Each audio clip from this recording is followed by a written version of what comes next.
The cross-disciplinary outcomes at Richland College are what we call the 4 keys to success.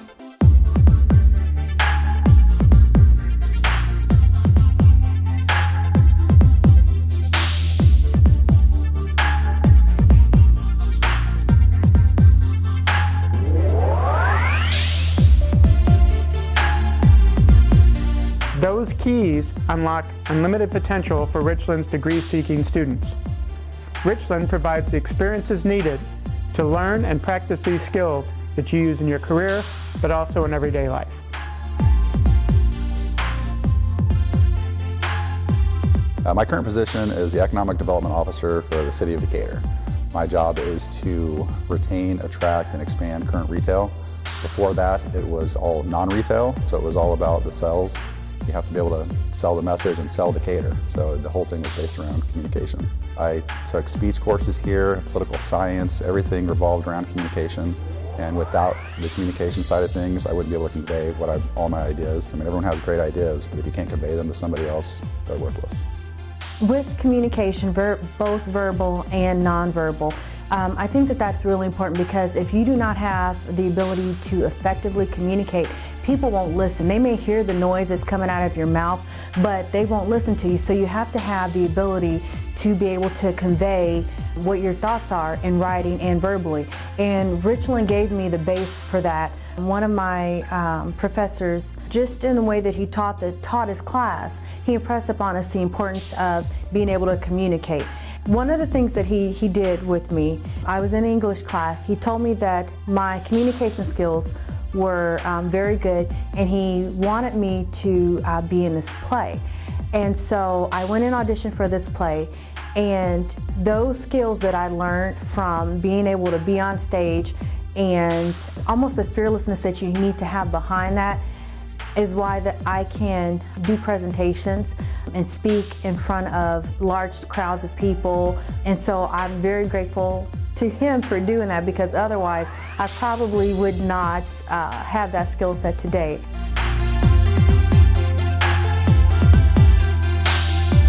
Lucky enough for me, I got to know Richland staff and faculty in the classroom and outside of the classroom. I think that taught me the key element of professionalism, which is tact. You know, I like to work hard and play even harder, but knowing when to do which kind of led me where I am today. And without that, I'd probably still be a bartender.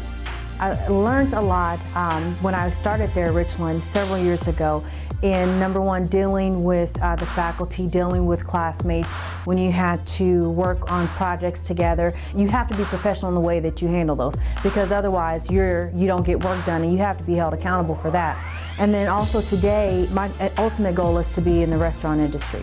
In the culinary arts classes that I'm taking, professionalism that's needed for that, they teach you a lot of. So when we're in the classes, we have to do an event. So you either end up doing the back of the house or the front of the house. There's a lot required to making sure that you serve people, and so there's a lot of professionalism that's required in that aspect too.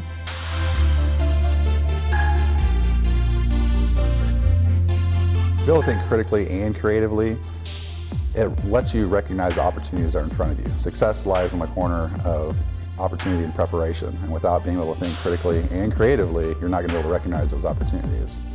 In today's world, you have to be a critical thinker, because not every problem that you come across is cut and dry. It's not 1 + 1 is 2. It's not that simple. You have to be able to think about things in different ways, think out of the box, because otherwise you don't have the ability to solve today's problems, or even not even having to do with problem solving, but just as far as coming up with business ideas or being proactive, because you have to be proactive in order to be successful and always be on the edge. One of my favorite classes that I took at Richland was a philosophy class, and I tell you what, that class was absolutely amazing, because a lot of my decision-making processes are based on that class, and thinking about the fallacies and the logic that people bring to you. You can really think about what they're saying and really listen and understand the logic behind some of those things, and that critical thinking, I think, is definitely important to be successful today.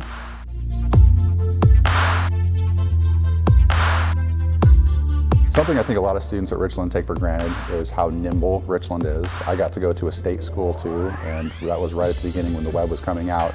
and I came back to Richland, and I was actually amazed at how far ahead Richland was because of its small size. It was able to adapt as technology evolved. It's always evolving, so we had the latest 3D software. I was a graphic design and web design student, so we had the latest software in that.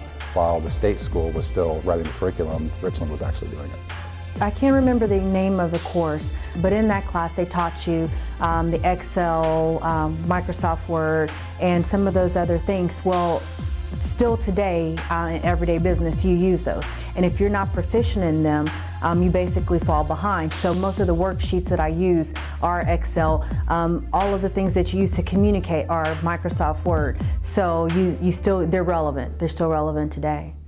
I think that these outcomes help us as faculty members to have the same goals, whether it be in the program or college-wide, so that we can meet the needs of the student learning as well as our programs and our college outcomes. Being proficient in technology, communication, critical thinking, and having a professionalism and responsibility is important. I believe you have to know where you're going.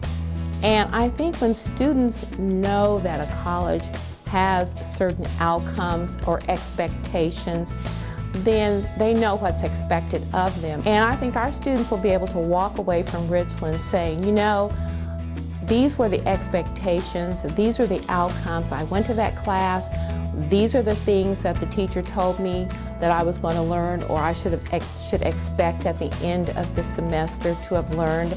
And I can truly say that I did in fact learn those things. Most of the courses that I teach have listed in them as part of their objectives. It talks about the cross-disciplinary outcomes that are involved. What I do in the classes is I approach those questions of the cross-disciplinary outcomes by using those things in each of the sections. So for example, creative thinking obviously is pretty much directly in line with what science does. But also, I make it a point when I'm thinking of assignments and stuff to realize it's also important that students are able to effectively communicate. So I made sure and include a certain amount of writing in all of the assignments, because students have to be able to write a sentence. They have to be able to communicate the ideas that they have. Very rarely in real life is it going to be pick A, B, C, or D to try to communicate information to another person. It's important that students realize that some of these skills are going to apply specifically to the class, but they also apply to your real life. Take it very seriously, because you cannot be successful in any endeavor that you do today without those skills. So they really need to pay attention to it and hone in on those, because if you don't have the technology skills, if you don't have the skills to effectively communicate, you cannot be successful. You have to have the ability also to draw upon your resources. And learning those skills helps you be able to draw upon resources. So whether they're people resources, technology resources, whatever those resources are, having those skill sets is very essential to being successful.